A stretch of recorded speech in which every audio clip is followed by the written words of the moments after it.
Escoltes Ona Mediterrània gràcies al suport de les persones associades. Ajuda'ns tu també. Associa't. Fes créixer Ona Mediterrània. Ona Mediterrània.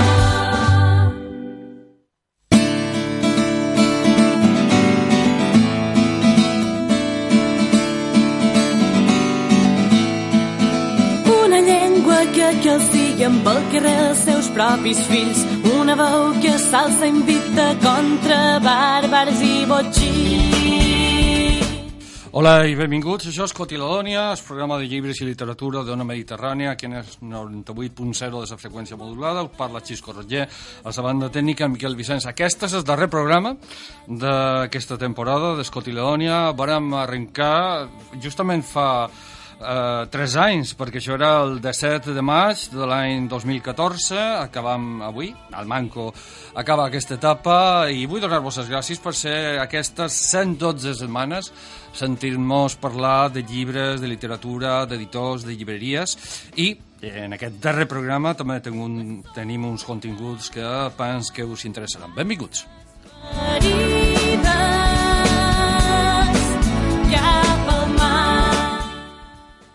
Buenas tardes, bon vespre, Gabriel. Bon vespre. Encantadíssim de tenir-te aquí, en Gabriel Bertotti, nascut a Bahia Blanca, això és Argentina. Sí, província de Buenos Aires. Però que fa un munt d'anys que vius a Mallorca. Más de 20.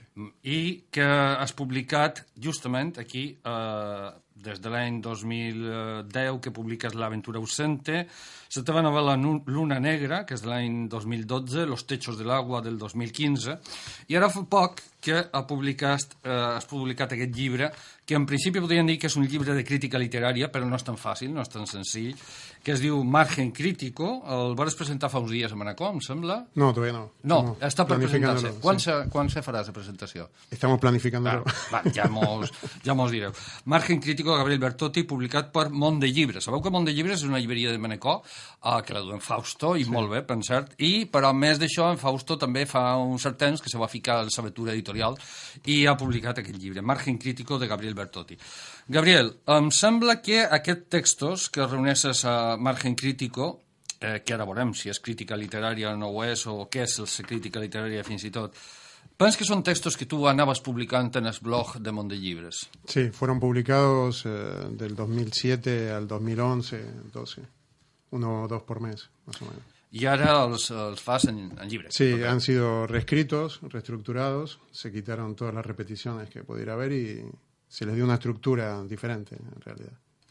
Molt bé, anem per parts, com diria ja que el destripador, i això és un acudit dolentíssim, però sí que podem dir que... Eso es lo que más gràcia me causa. Que hi ha diferents parts.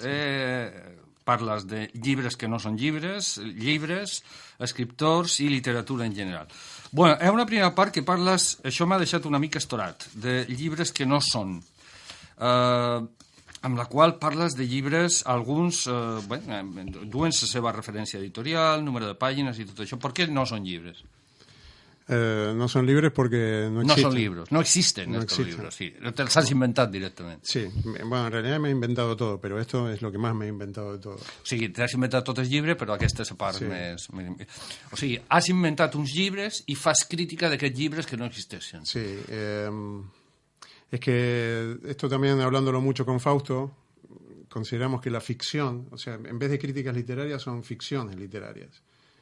Y que la ficción es el mecanismo adaptativo que nos permite sobrevivir en la incertidumbre, ¿no? A la angustia, nos da estructuras para aprender a construir personalidades, etcétera. Entonces, desde ese aspecto es que se construyeron estos personalidades falsas con estructuras falsas, pero que sirvan para adaptarte, o sea, para sobrevivir. Això no sé si és molt pessoano, molt borgiano o les dues coses. Es una intersección. Sí, entre tots dos. Es que cuando lees mucho se mezcla todo.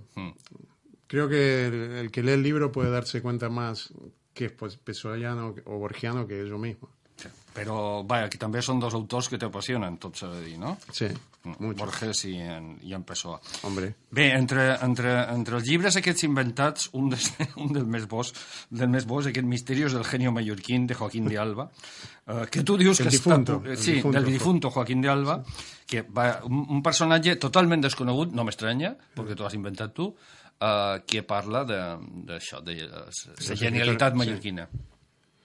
Bueno, es que a mí también me sorprendió encontrar, y son algunos, digamos, los más icónicos de los escritores mallorquines, pero hay muchos más. Y me sorprendió, bueno, tú lo dijiste en una charla a la que asistí en que relacionabas a Raymond Llull con Gandalf. Ah, sí, a la biblioteca de Manacor. Sí, fa un que Mallorca es una intersección de culturas y de razas, y eso se ve en los escritores. Incluso en pueblos pequeños hay escritores increíbles. Entonces eso es lo que trataba de, qué es lo que sucedió realmente en Mallorca para que surja gente así.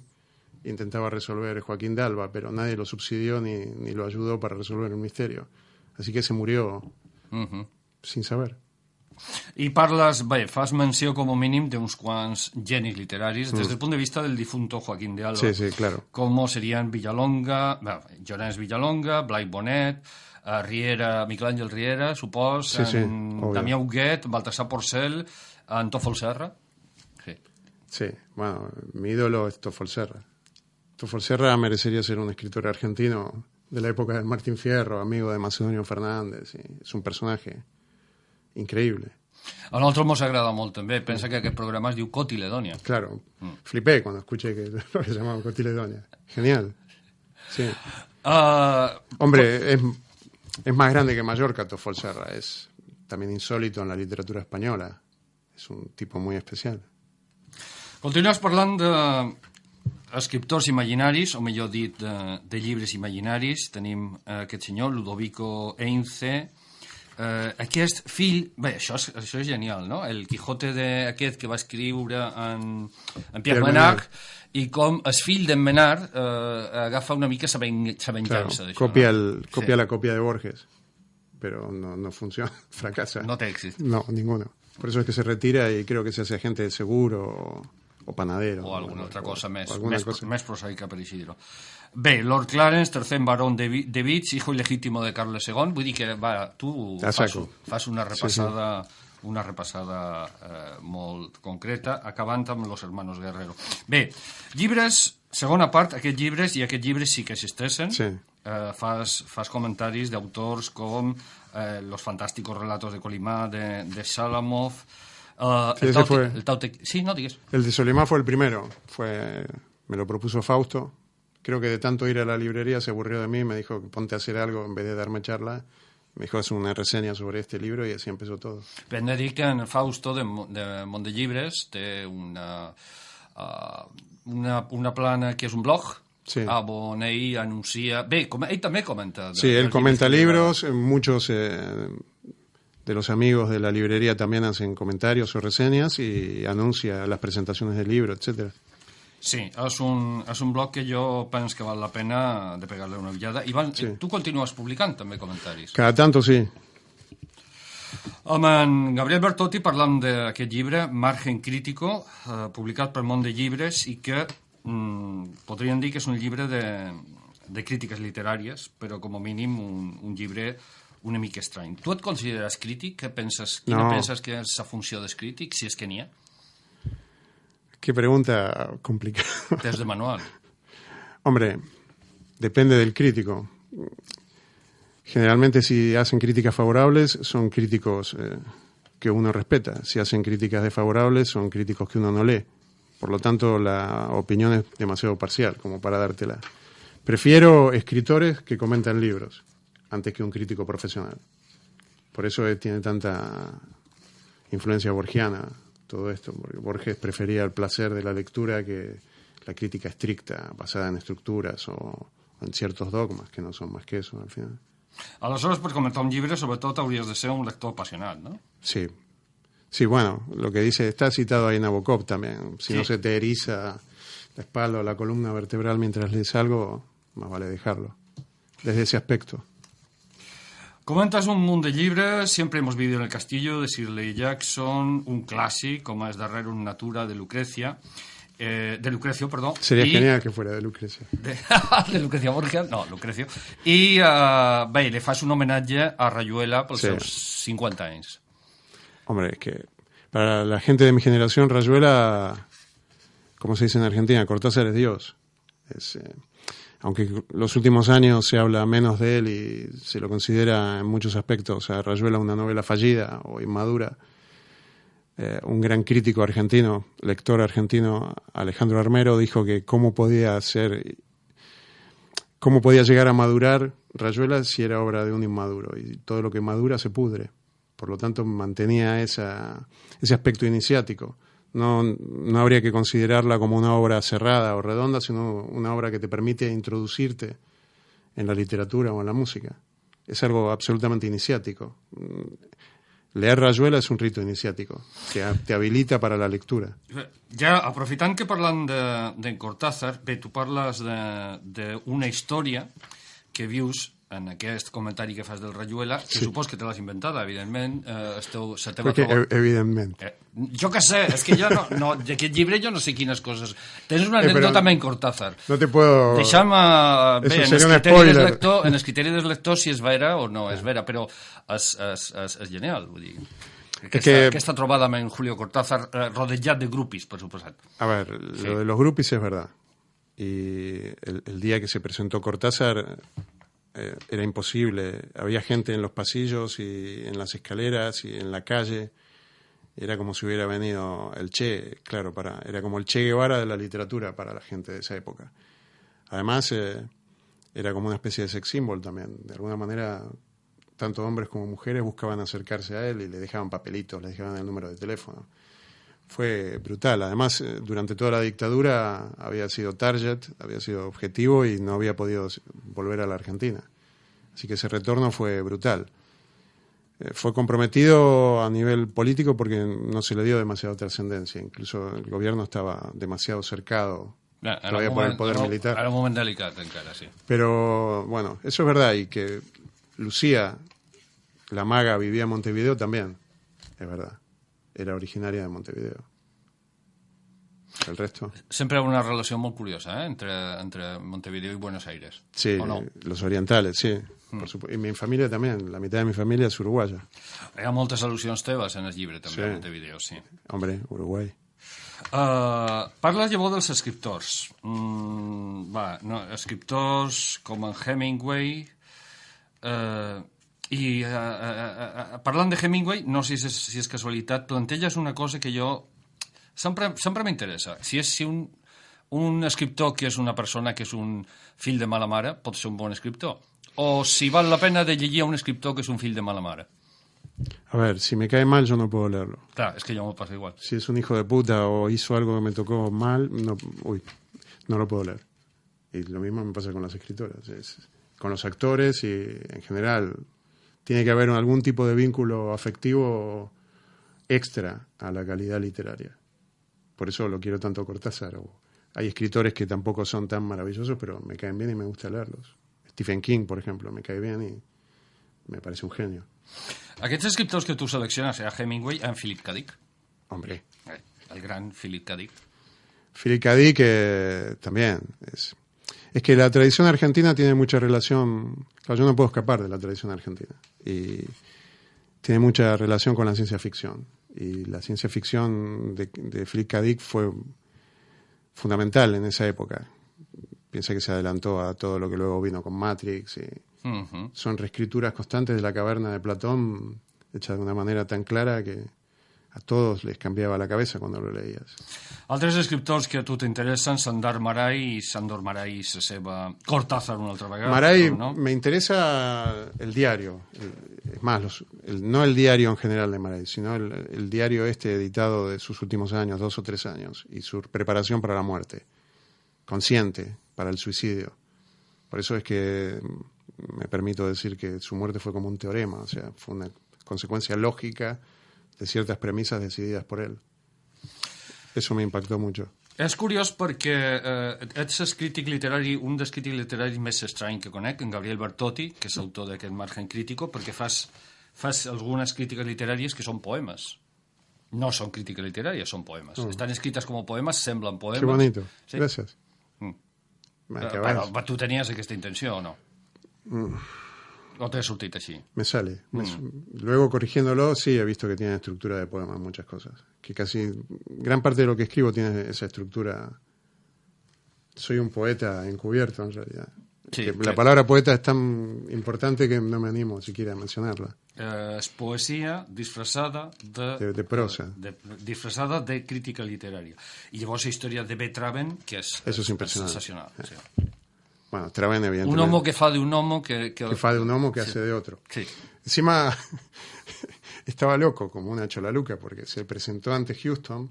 John Huston. Esa anécdota de John Huston, que dirigía la película basada en su libro, pero se presentó haciéndose pasar por otro personaje llamado Hal Crouse, traductor. Una tarjeta que solo decía traductor, que era el representante, se hacía pasar por el representante de Traven, que Traven estaba en ese momento enfermo y no podía ir. Y John Huston apenas lo vio, se dio cuenta que era Traven haciéndose pasar por otro, pero era tan elegante que se hizo el tonto, lo dejó pasar y lo dejaban ir y participar de la filmación, etcétera, etcétera. Es una anécdota que es literatura ya, no me Claro, es pura, hasta que desapareció. Eran 4 o 5 personas diferentes. Bueno, pero como Pessoa, ¿no? También. Per suposat, Borges. Borges i la seva estela literària i la seva passió per la mitologia nòrdica. Sí, pero y de María Kodama. Eso. En ese caso, por sobre todas las cosas, es la pasión por una mujer. O sea, para mí toda la obra de Borges está escrita para buscar el amor. Así tan cursi como suena. Posiblemente algunos de los poemas más bonitos de amor que se hayan escrito los escribió Borges. Esa idea que se tiene de Borges, un tipo encerrado en los libros, alejado de la vida, es falsa. No tenía mucha capacidad de seducción, pero buscaba constantemente, de alguna u otra manera, acercarse a una mujer. Es famosa también esa anécdota con Estela Cantó. Sí, que Borges solo se había atrevido a tomarla de la mano y le propone matrimonio, y ella le dijo que era una discípula de Bernard Shaw, que prefería que hicieran el amor y Borges se levantó y no volvió más. Ya, perquè per timidesa o per por... O... Bueno, pero lo ayudó eso, porque luego se siguieron viendo y cuando lo echan a él de su trabajo como bibliotecario, se queda sin ingresos. Y lo empiezan a invitar pagándole, primero haciéndole un favor, luego se cotizó mucho como conferenciante. Pero era tartamudo, además de tener el complejo de su propio cuerpo, porque era muy grandote y regordete, pero flácido, parecía una especie de sapo. Entonces Estela Cantó lo convenció de ir a un psiquiatra. Y empezó a ir a un psiquiatra, y en la terapia con el psiquiatra superó su tartamudeo, nada más que él nunca lo admitió. Eso siempre decía que era gracias a la ginebra Chave, una ginebra famosa que tomaban los malos de Argentina, los malevos, que lo ayudaba a superar la tartamudez. Hi ha tantes històries i tanta passió per la literatura que podríem parlar de moltes més encara en aquest Margen Crítico de Gabriel Bertotti, publicat per Mont de Llibres, aquest mallorquí-argentí. Una darrera cosa, en Kafka. No mos hem de deixar enganyar per aquestes trampes de si Kafka tenía tuberculosis o tenía una relación complicada amb son padre. Claro, no. Es curioso lo del artículo de Kafka, porque fue escrito un mes antes de la publicación del libro. Porque se me ocurrió un día sentarme y releer todo Kafka y casi todo lo que se había escrito acerca de Kafka. Y justamente lo que se escribía acerca de Kafka era todo falso. Era una mitología creada, derivada de ficciones. El tío no era nada de lo que habitualmente se dice de él. Ni era un oficinista gris, ni era una persona apocada, ni era una persona que era un tipo que leía en voz alta el proceso y para reírse, para divertirse. Lo veía como una especie de comedia bufa. Y tenía las mismas limitaciones sexuales que podía tener un burgués soltero de fines del siglo XIX, principios del siglo XX. Y a nivel laboral fue el primero que hizo las reformas de seguridad laboral en el Imperio Austrohúngaro, entre otras cosas. Era abogado, doctorado. Era un tipo valiente, por sobre todas las cosas. Y si lees su obra, sus protagonistas, son todos valientes, casi neciamente valientes. Siempre van para adelante a pesar de todos los inconvenientes infinitos que se cruzan en su camino. Incluso cuando mueren, que generalmente son ejecutados o asesinados, mueren serenos, pensando. Incluso la muerte de K en el proceso es tremenda, pero también tiene un punto de belleza. Pues sigue relacionado con el mundo. Lo están degollando y sin embargo el tipo puede mirar como alguien cierra una persiana, siendo consciente de que hasta en el último momento el mundo lo deja afuera a él. Pero no tiembla en mirar, ni se tiene pena a sí mismo. Y así era Kafka. Kafka i molts més, Borges, etc. A margen Cortázar, per suposat, a margen crítico, Gabriel Bertotti, publicat pel Món de Llibres. Gabriel, moltes gràcies per ser aquí i enhorabona. Muchas gracias. Estau escoltant Ona Mediterrània, el 98.0 de la FM.